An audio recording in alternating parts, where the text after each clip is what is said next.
নমস্কাৰ সকলোকে মোৰ ইউটিউব চেনেল প্ৰজ্ঞা আছামলৈ মই মৃদুল কলিতাই স্বাগতম জনাইছো। দশম শ্ৰেণীৰ এমচিকিউ যেহেতু মেট্ৰিক পৰীক্ষা সমাগত তো গতিকে এমচিকিউ বিলাক এতিয়া চোৱাৰ সময় হৈছে ভালকে। তো এমচিকিউৰ বিলাক তোমালোকে অকমান মনোযোগ দি মানে চাবা, কিয় জানানে এমচিকিউ বিলাক বহুত আজিকালি মাথা মাৰিব লাগে। আগৰ এমচিকিউৰ ষ্টাইল আৰু আজিকালি ষ্টাইলটো বহুত বদলি গৈছে মানে। তো গতিকে মনোযোগ দি বস্তুবিলাক চাবা। আমি আৰম্ভ কৰো। কুৱেশ্যন নম্বৰ 1 কি কৈছে? 6 সেন্টিমিটাৰ বাহু বিশিষ্ট বৰ্গ এটাৰ বাহু কেইটাক স্পৰ্শ কৰাকৈ আঁকিব পৰা বৃত্তটোৰ কালি। ভাবা, একদম সহজ হয় কিন্তু তোমালোকে ভাবি চাব লাগিব। 6 সেন্টিমিটাৰ বাহু বিশিষ্ট বৰ্গ এটা আছে, ধৰি লোৱা এইটো বৰ্গ হয়। এই বৰ্গটো বাহুবিলাক কিমান সেন্টিমিটাৰ? 6 সেন্টিমিটাৰ। ঠিক আছে, এই 6 সেন্টিমিটাৰ বাহু বিশিষ্ট বৰ্গটোৰ বাহুকেইটাক স্পৰ্শ কৰাকৈ আঁকিব পৰা বৃত্তটো, বাহুকেইটাৰ স্পৰ্শ কৰাকৈ আঁকিব পৰা বৃত্তটো এইটো হ'ব। ঠিক আছে, হয়নে?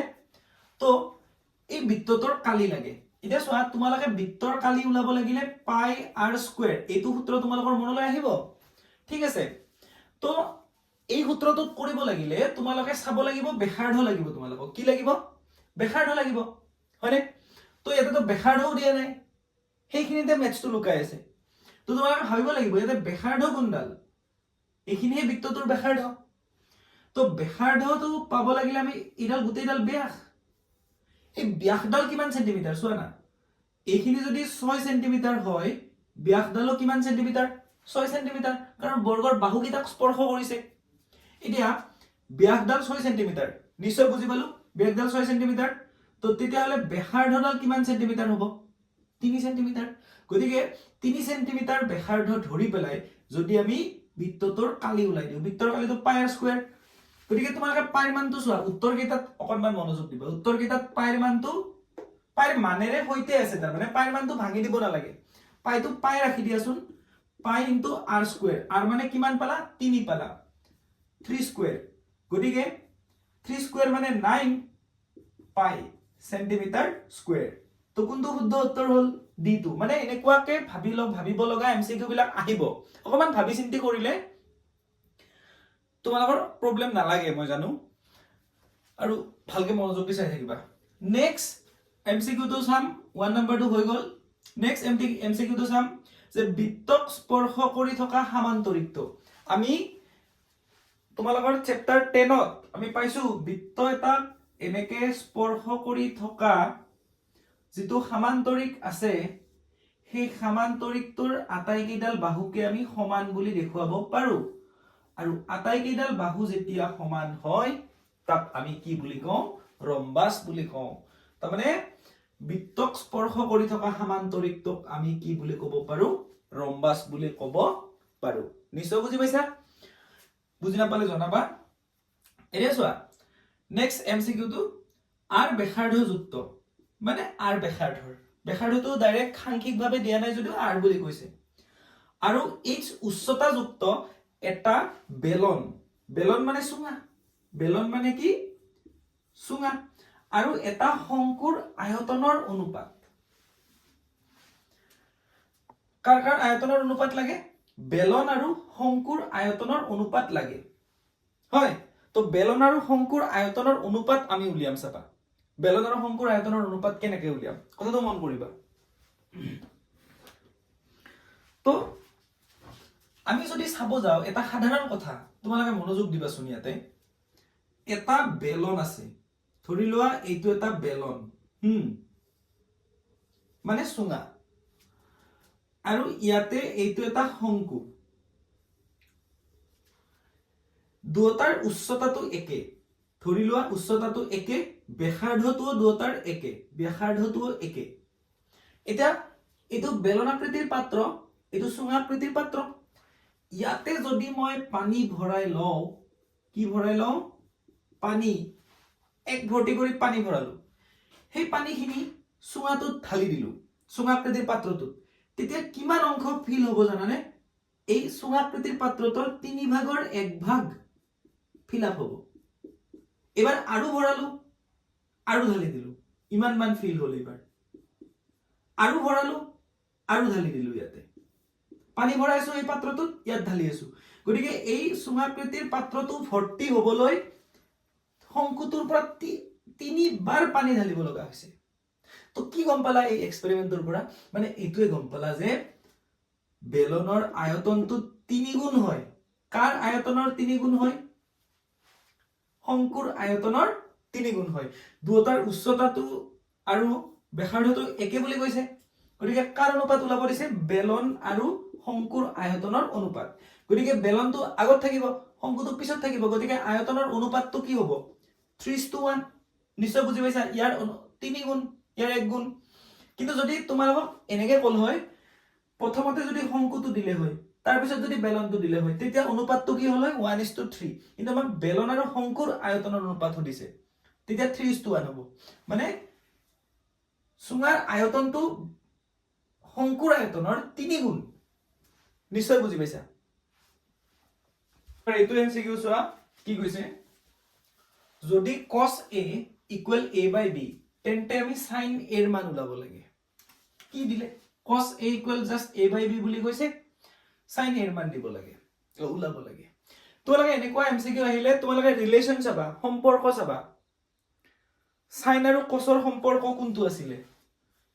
সম্পৰ্কটো আছিল এইটো, এটা ধুনীয়া সম্পৰ্ক পাইছিলা, sin square a plus cos square a equal 1। এইটো সূত্ৰ তোমালোকে জানা সকলোৱে। এইটোৰ পৰা আমি সাইনৰ মান ওলাই দিম চাবা। তোমালোকক সাইন a ৰ মান লাগে ন? সাইন a টো ৰাখি দিয়াচোন এটা সাইডত। এটা কাম কৰো দিয়া, এইফালে মই sin square a টো ৰাখি দিলো, দি 1 মাইন এইটো এইফালে নিলো দিয়া, 1 minus cos square a। নিশ্চয় বুজি পালা এইখিনি? এতিয়া তোমালোকক sin a ৰ মান লাগে, সেইকাৰণে ইয়াৰ পৰা স্কয়াৰটো উঠাই দিয়া, কাৰণ sin square a ৰ মান নালাগে নহয়। ইয়াৰ পৰা যেতিয়া স্কয়াৰটো উঠাই দিও, এইফালে কি আহিব?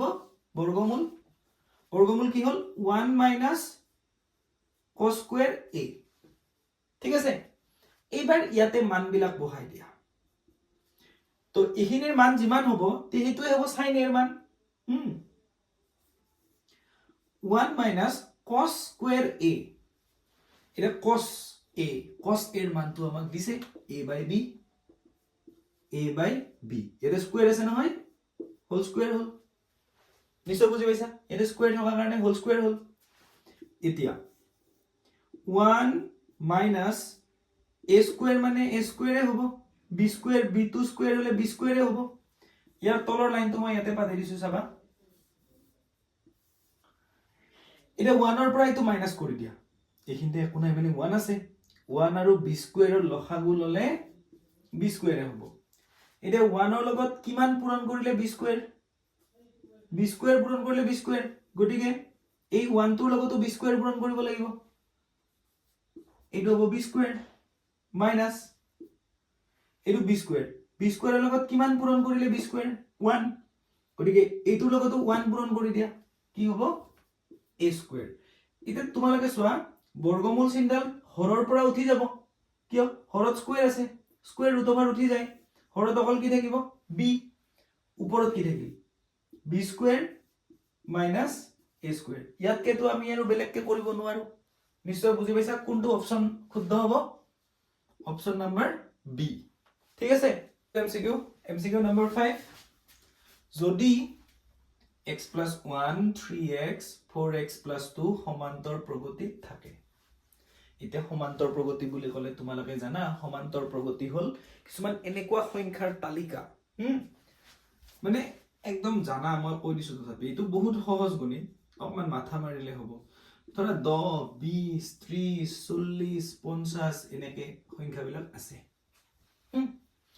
তো এই দুটাৰ মাজৰ অন্তৰ কিমান? 20 ৰ পৰা 10 বিয়োগ কৰিলে কি হ'ব? 10 হ'ব। এই দুটাৰ মাজৰ অন্তৰো কিমান? 30 ৰ পৰা 20 বিয়োগ কৰিলে 10। এই দুটাৰ মাজৰ অন্তৰো কিমান? 10। তোমালোকে জানা যে এনেকে থাকিলে আমি তাক ক'ত থকা বুলি কওঁ? সমান্তৰ প্ৰগতিত থকা বুলি কওঁ। সমান্তৰ প্ৰগতিত থকা সংখ্যাবিলাকৰ এটা বিশেষ ধৰ্ম, মানে দ্বিতীয় পদৰ পৰা প্ৰথম পদ বিয়োগ কৰিলে যিমান পাবা, মানে 20 ৰ পৰা 10 বিয়োগ কৰিলে যিমান পাবা, ঠিক তেনেকে 30 ৰ পৰা 20 বিয়োগ কৰিলেও সিমানে পাবা। হয়নে সমান্তৰ প্ৰগতিত মানে এইটোৰ পৰা এইটো বিয়োগ কৰিলে যিমান পাম এইটোৰ পৰা এইটো বিয়োগ কৰিলে সিমানে পাম এইটোৰ পৰা এইটো বিয়োগ কৰিলে সিমানে পাম এইটোৰ পৰা এইটো বিয়োগ কৰিলেও সিমানে পাম এই কথাখিনি নিশ্চয় বুজি পালা এতিয়া চাবা ইয়াতে কি কৈছে ইটো হে একে এইকেইটা সমান্তৰ প্ৰগতিত থকা বুলি কৈছে ন x + 1 3x 4x + 2 এইকেইটা ক'ত থকা বুলি কৈছে সমান্তৰ প্ৰগতিত থকা বুলি কৈছে তাৰ মানে এটোৰ পৰা এটো বিয়োগ কৰিলে যিমান পাম এটোৰ পৰা এটো বিয়োগ কৰিলেও সিমান পাম তাৰ মানে কি হ'ব 3x ৰ পৰা x + 1 বিয়োগ কৰিলে যিমান পাম 4x + 2 ৰ পৰা 3x বিয়োগ কৰিলেও সিমানে পাম বুজি পাইছা না কি কৈছো মানে এটোৰ পৰা এটো বিয়োগ সমান যেহেতু এই তিনটা সমান্তৰ প্ৰগতিত আছে গতিকে এইখিনিৰ পৰা এইখিনি বিয়োগ কৰিলে যিমান পাম এইখিনিৰ পৰা এইখিনি বিয়োগ কৰিলে সিমানে পাম হয় বুজি পাইছা নিশ্চয় এতিয়া চাবা আমি ইয়াৰ পৰা x ৰ মান ওলাম মানে ব্ৰেকেট বিলাক উঠাই দিয়া এটো কিমান হল 3x এটা ব্ৰেকেট উঠাই দিলে কি হ'ব সো মাইনাস আছে minus a plus a minus x minus a plus a minus 1 এইবাৰ ইয়াতে সোৱা 4x + 2 মাইনাস 3x এতে ইয়াতে কি হল তিনটা x ৰ পৰা এটো এটা সদৃশ পদ এটোৰ পৰা এটো বিয়োগ হ'ব 3x ৰ পৰা x বিয়োগ হলে 2x মাইনাস 1 এইফালে আকৌ এইটো আৰু এইটো সদৃশ পদ 4x ৰ পৰা 3x বিয়োগ হলে 1x হ'ব প্লাস 2 আমাক x ৰ মান হে লাগে এইটো আৰু এইটো সদৃশ পদ x টো ইয়াৰ ওচৰলৈ আনা twice x এটো প্লাস আছে এইফালে আনিলে মাইনাস এটো 2 আছে এটো এইফালে নিয়া কিমান হ'ব +1 এটো মাইনাস আছে এইফালে গলে +1 এতিয়া চোৱা 2x - x মানে দুটা x ৰ পৰা এটা x মাইনাস হল এটা x এ থাকিব এটা 2 + 1 কিমান 3 তাৰ মানে x ৰ মান কিমান হল 3 হল গতিকে এইটোৰ শুদ্ধ উত্তৰটো হল ডি নিশ্চয় বুজি পাইছা বহুত ইজি তোমালোকে কেৱল বস্তুবিলাক ভাবি চাব লাগে নেক্সট